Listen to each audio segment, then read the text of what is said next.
पट्टि भाइ हैन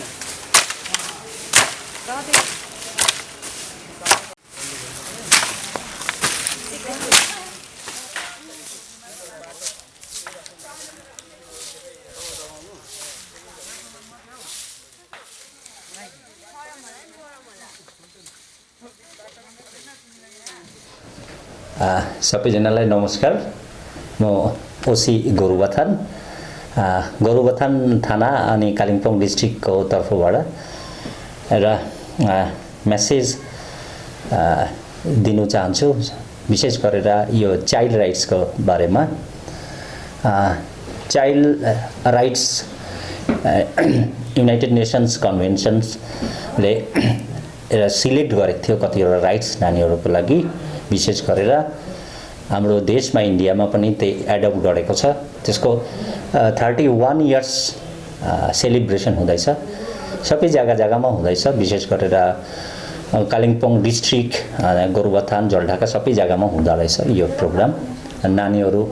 यो प्रोग्राममा पार्टिसिपेट पनि गर्दैछ, उनीहरू अर्गनाइज पनि गर्दैछ। हाम्रो गोरुबथानमा पनि हाम्रो अनुकालयको जुन चाहिँ नानीहरूको क्लब छ, BLCC क्लब, उनीहरू यो प्रोग्राम अर्गनाइज गरिरहेको छ। त यो मेसेज भन्दाखेरि पहिला हामीलाई कतिवटा चाइल्ड राइट्स थाहा हुनुपर्ने। हाम्रो इन्डियामा टोटल पपुलेसनको 39% चाइल्ड्स हो अन्डर 18 इयर्सको।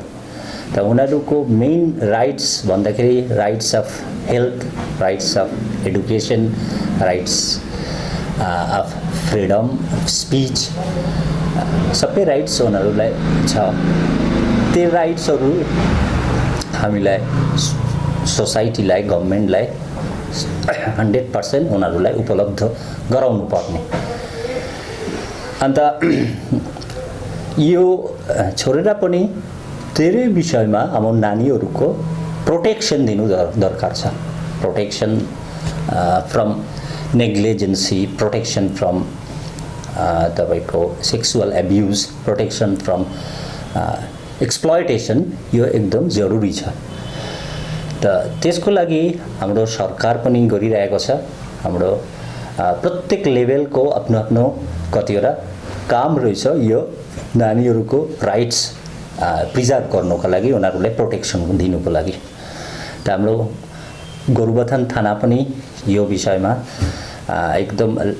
लागिरहेको छ। उनीहरूको प्रोटेक्सनको लागि चाइल्ड राइट्सहरू उनीहरू राम्रो हिसाबले पाओस् भनेर हामीले पनि अब रेडी छु, तयारी छु। सोसाइटीलाई एउटा रिक्वेस्ट छ, हाम्रो यो जुन चाहिँ घटनाहरू नानीहरूको माथि हुँदो रहेछ कमिङ डेजमा हामीले देखिरहेको छौँ, रिसेन्ट डेजमा। त त्यस्तो प्रकारको घटनाहरू बेसी नहोस्, आफ्नो योगदान हामीहरू गरौँ, नानीहरूलाई सुरक्षित राखौँ, नानीहरूको राइट्सहरू प्रिजर्भ गरौँ। किनकि यिनीहरू हाम्रो फ्युचर हो, यिनीहरू फ्युचर जेनेरेसन हो, यिनीहरू नेक्स्ट, यिनीहरू यो देश चलाउने दायित्व ग्रहण गरिने रहेछ। त हामीलाई अगाडि आउनु पर्यो, हामीलाई नानीहरूलाई प्रोटेक्ट गर्नु पर्यो, उनीहरूको राइट्स प्रिजर्भ गर्नु पर्यो। यो सन्देश दिनुको लागि आज म यो गोरुबथान थानाबाट सबै सोसाइटीको सबै ज्ञानीमानी व्यक्तिवर्गहरूलाई आग्रह गर्दैछु, रिक्वेस्ट गर्दैछु। नमस्कार। नमस्ते, मेरो नाम सृजना थापा र म ब्लक लेभल चिल्ड्रेन्स क्लबको प्रेसिडेन्ट। अनि हामीले आज चाहिँ सरको यो मेसेज, अब सरले जति पनि यो बात गर्नुभयो, सरले अब मेसेज पुर्याउनु भयो, यो चाहिँ हामीले किन गर्दैछौँ भन्दाखेरि अब भोलि 11 डिसेम्बरमा चाहिँ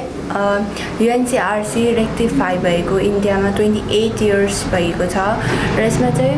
अन्त अब हरेक साल हामी केही न केही अब वर्कसपहरू गरेर या फिर केही एक्टिभिटिजहरू गरेर हामी यसलाई मनाउने गर्छ। र यो पालिको हामीले 2020मा चाहिँ यसमा चाहिँ हामीले चाहिँ एउटा वर्कसप गर्ने प्लान गरेको छौँ। र यो वर्कसप हुँदाखेरि चाहिँ हामीले के सोच्यौँ भन्दाखेरि चाहिँ अब सानो सानो मेसेजेस सरबाट, ओसी सरबाट भिडियो सरबाट सबैकोबाट कलेक्ट गरेर चाहिँ यो चाहिँ हामी चिल्ड्रेन्स अब हामी साथीहरूलाई यो अब जति पनि सिसीको नानीहरू छ सबैलाई देखाउँछौँ र सरहरूले के भन्नु चाहनु भएको छ या फिर अब के चेन्जेसहरू ल्याउनु भएको छ यसमा अब सरको पनि थट्स ल्याइदिनु भयो त्यसको लागि धेरै धेरै थ्याङ्क यू सरलाई पनि अन्त अब यो चाहिँ अन्त अब यो गऱ्यौँ र अब नेक्स्ट चाहिँ हाम्रो के थट छ भन्दाखेरि चाहिँ अब जसरी यो वर्कसपमा चाहिँ हामीले अब अहिले मेन मुद्दा नै गोरुबथानमा बेसी अहिले चाइल्ड राइट्स त त्यस्तो भएको छैन तर मेनली हुँदैछ भने चाहिँ चाइल्ड म्यारेजेस अन्त चाइल्ड सेक्सुअल अब्युज चाहिँ यो दुईवटा केसेस चाहिँ निकै नै हुँदैछ मेन केसेस चाहिँ यो पोख्रेबुङ साइडबाट आउँदैछ अन्त अहिले हाम्रो चाहिँ मेन कोसिस के छ भन्दा अब यिनीहरूलाई अब जति पनि त्यो जुन जग्गामा त्यो केसेस हुँदैछ त्यो जग्गालाई हामीले वर्कसपहरू गरेर हुन्छ कि अवेरनेसहरू गरेर हुन्छ कि त्यो एकदम हामी रोक्ने हाम्रो जति कोसिस चाहिँ हामी गरिरहेको छौँ र एक दिन हामी सक्सेस पनि हुन्छौँ होला र यो सबैबाट चाहिँ तपाईँहरू पनि बुझिदिनु अहिले हामी ब्लक लेभल चिल्ड्रेन्स क्लबमा अब हामी यसरी बोल्न आइरहेको छौँ र तपाईँहरू पनि कतिजना अब यो मेसेजेसहरू हेरेर तपाईँहरूलाई पनि बोल्नु इच्छा हुन्छ होला तपाईँहरू पनि स्ट्यान्ड लिन सक्नुहुन्छ होला हामीलाई जतिको नलेज हामीले गेन गर्न सकेको छु तपाईँहरू पनि गर्न सक्नुहुन्छ सो तपाईँहरू पनि अब हामी कतिवटा हामी अब वर्कसपहरू गर्छौँ त्यतिखेर तपाईँहरू पनि एटेन्ड भइदिनु होला त्यति नै भन्न चाहन्छु थ्याङ्क यू नमस्कार म बिएससिसीको भाइस प्रेसिडेन्ट कुलदीप मुन्डा र आज म सरलाई प्रश्न गर्न चाहन्छु कि युएनसीआरसीको रेक्टिफाई भएको 28 कम्प्लिट भएछ र यसमा चाहिँ यो बिचमा चाहिँ रेक्टिफाई हुनुभन्दा पहिला केही त थियो होला र चाहिँ यो रेक्टिफाई गर्ने र साइन गर्नु चाहिँ यो रेक्टिफाई भयो र यो बिचमा चाहिँ अहिलेसम्म 28 कम्प्लिट भयो र यो बिचमा चाहिँ पहिलाभन्दा र यो 28 वर्षभित्रमा चाहिँ कस्तो केस र के चाहिँ सुधार भयो र यो चाहिँ म सरलाई प्रश्न गर्न चाहन्छु कि यसमा चाहिँ कस्तो केसहरू आयो अन्त तपाईँहरूले चाहिँ कस्तो यो केसमा चाहिँ सल्भ गर्यो अन्त केलाई चाहिँ हामीलाई अलिक ध्यानमा राखेर चाहिँ हामी पनि यो शिक्षा सिक्दै गर्दा चाहिँ हामीलाई मतलब त्यो पनि ध्यानमा राख्नुपर्छ नानीको क्वेसन एकदमै राम्रो क्वेसन हो यसको विषयमा भन्दाखेरि 28 इयर्सको पहिला इन्डियामा चाइल्ड राइट्स भायोलेसन हुन्थ्यो पुरै हुन्थ्यो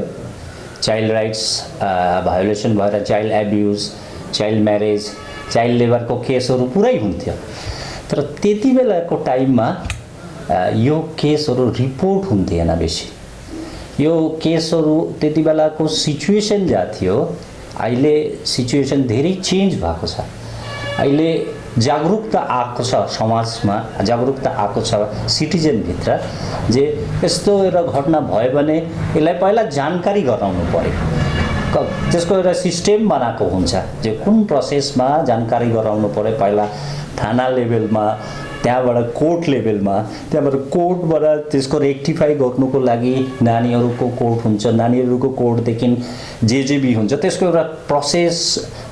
एउटा हुन्छ त्यो प्रोसेस चाहिँ बिस्तारै बिस्तारै यो वर्षभित्र यो 28 इयर्सभित्र रेडी भएको छ